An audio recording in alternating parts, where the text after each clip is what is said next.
ones, a quick little message. This is a little piece that I thought we should just hold in our hearts today.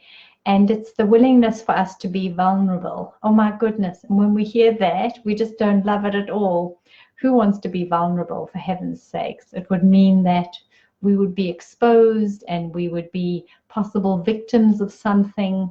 So vulnerability, as we understand it and interpret it, is through the screen or the lens of being in our survival mode. So when we're vulnerable, we want to protect ourselves and we want to defend ourselves. And so we bring out reactive behavior because vulnerability creates that sense of I must protect myself. But imagine if we saw our vulnerability in a whole new way, and we began to recode the system so that we could be in the places that are difficult and that are hard, and we can be there without reacting and inspiring the defense system of our body, our limbic system, to run away or to fight back or just to play dead.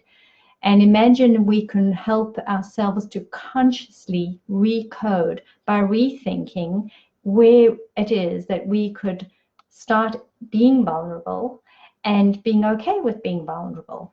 So I wrote this book a long time ago, a few years back, and one of the stories I wrote in that was about how smart dogs do vulnerability. And I thought I could just share this with you.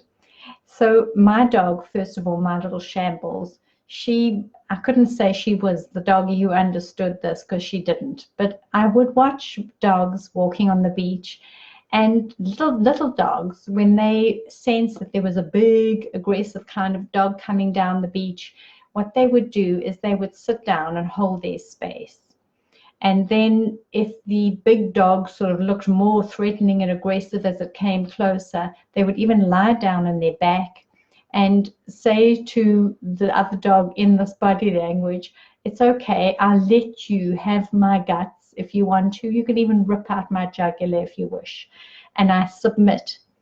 And we see that as a weakness, don't we? We think, okay, if I'm submitting and the dominant one is taking, then I'm vulnerable. So we have an idea what that is. But actually, we can rethink what that truly is. Who is in the power?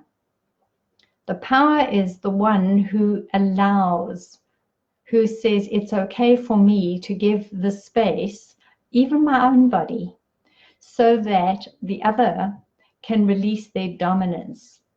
And the moment the dog comes into this place of surrender and vulnerability, the other dog loses its push to be aggressive, push to be assertive. And then in no time, they're running on the beach and sniffing each other and all happy and carrying